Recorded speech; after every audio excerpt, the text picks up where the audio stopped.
Hello there everybody, Texas Man here. Hope that you guys all having a spectacular day. If you guys would please give this video a thumbs up.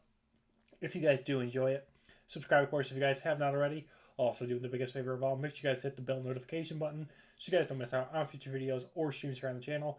As always, if you guys have any movies, shows, or games you guys would like me to cover here on the channel, please let me know in the comment section down below.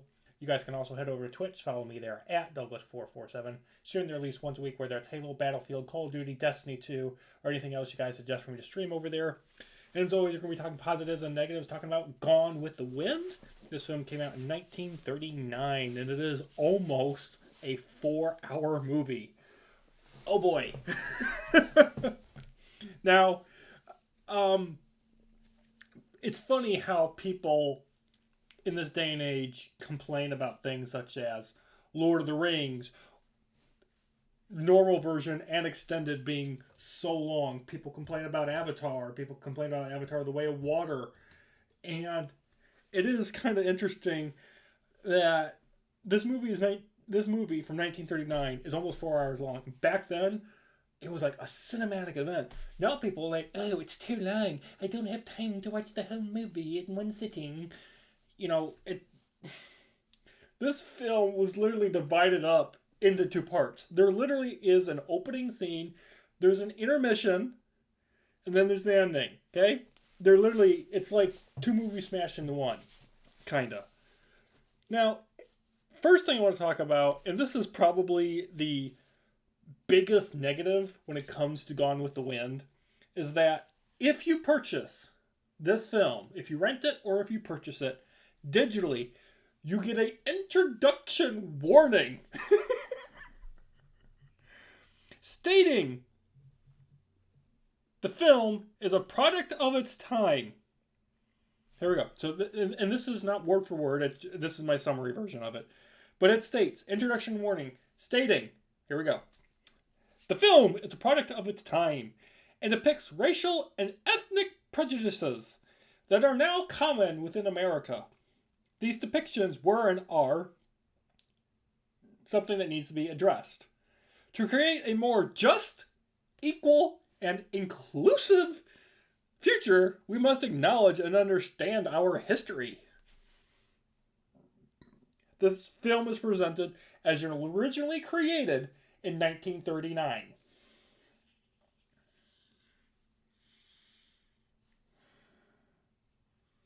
So I don't know if you understand this, but there's been this movement for at least the past 5, 6, 7 years or so at the time of recording this video, where people are trying to change the past and people trying to alter what actually happened. Okay, I'm gonna be blunt. I'm gonna tell you guys like it is, and I'm not preaching or whatnot, but here's the thing: racism, prejudice, slavery, racial and ethnic prejudices existed during the Civil War. Okay, the Civil War happened. There was a fight in America called the Civil War to abolish slavery within the country. It happened. And the reason why the Civil War happened is because the North didn't want that, but the South did. That's the short version. If, for whatever reason, this hurts you, for whatever reason, if you're butthurt about the fact that slavery happened, and by the way, slavery still happens on planet Earth, I'm sorry. I'm sorry that you feel butthurt, but that's the reality. The American Civil War did happen. Now, I want to make something very clear. That introductory statement makes zero sense, even if you want to put history aside for a moment. Because this film, if you guys haven't guessed by the title, is fiction! This movie is fiction! Now, if you don't know what fiction is, look it up in a dictionary or Google it, for dear God. This movie is fictional, okay? The only thing that is factual within this film is the American Civil War and that it did happen and why it happened, along with the film showing the Union Army, the Yankees, moving through the South. The film is based on historical, real-world events. However, this film doesn't focus on it, okay? It's not the priority of the movie, unlike something such as The Patriot with Mel Gibson. This film is about characters and personal drama set within a fictional universe. And let me just say this. Gone with the Wind from 1939 is just a movie. Let me say that again. It is just a movie. It is pure fiction. Not only that, this film is based on a book. It's based on a book. Dear God, if people complain and get butthurt about Gone with the Wind, people then should be butthurt and complaining about how things such as Divergent or The Hunger Games or the Maze Runner movies and those books of similar nature emulate real world events that have happened. But no one complains about it. But dear God, if we have a movie called Gone with the Wind and it involves slavery and the American Civil War, everyone freaks out and loses their mind.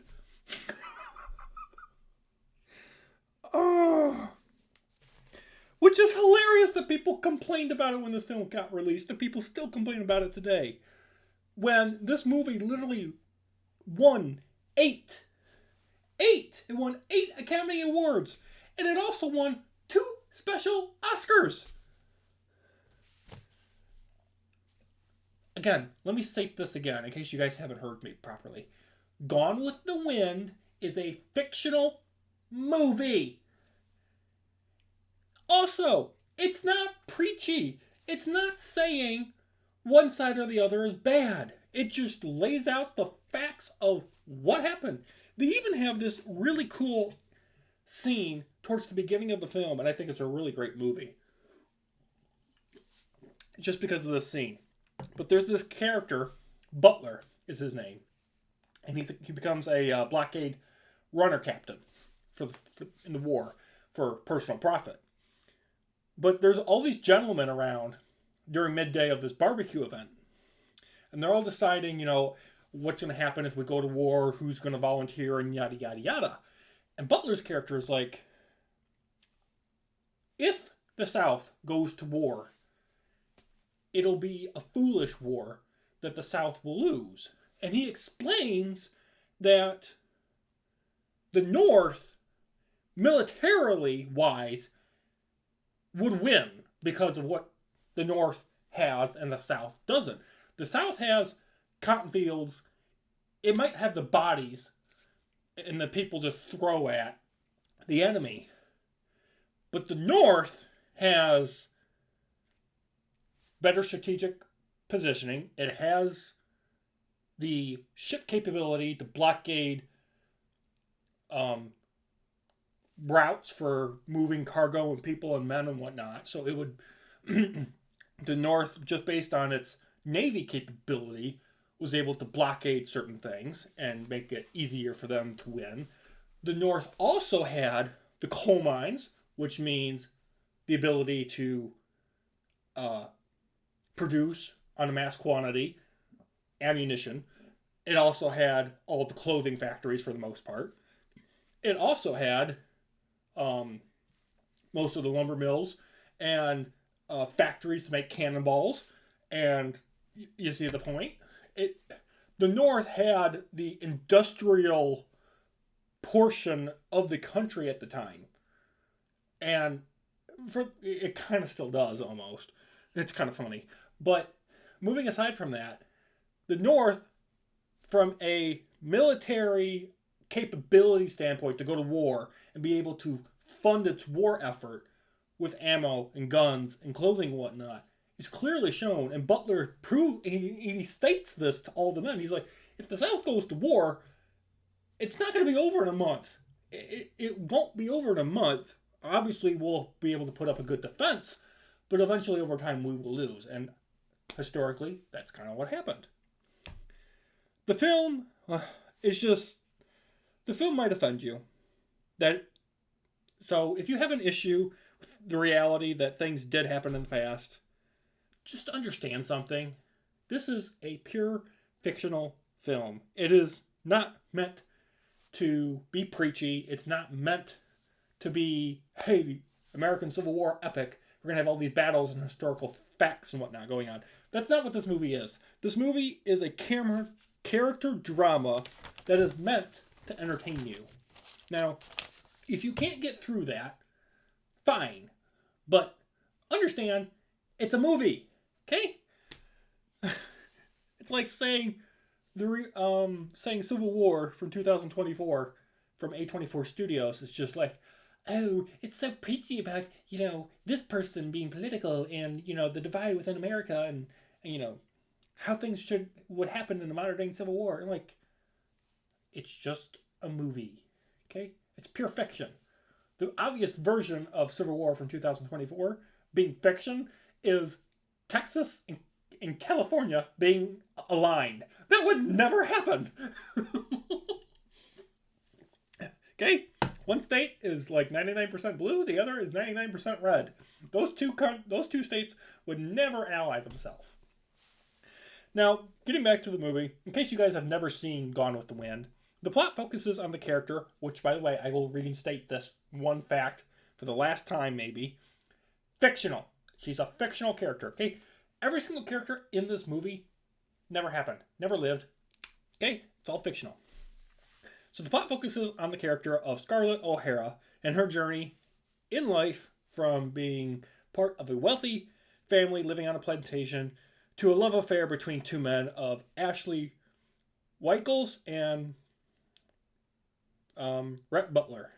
All while using the Civil War and the Reconstruction of the South and that time period as a backdrop and not the focus of the movie. Okay, I think I got my point across. The film deals with themes and concepts of war, the struggles of life, true love, and obviously the biggest thing, especially towards the end of the film, is the appreciation for what you have. And that some people don't know what they have until they've lost it all. Everybody is fantastic in their roles. The performances are all outstanding. The set designs are great. The Technicolor photography for the time that this film was made is fabulous. The costumes are great. The soundtrack is exhilarating.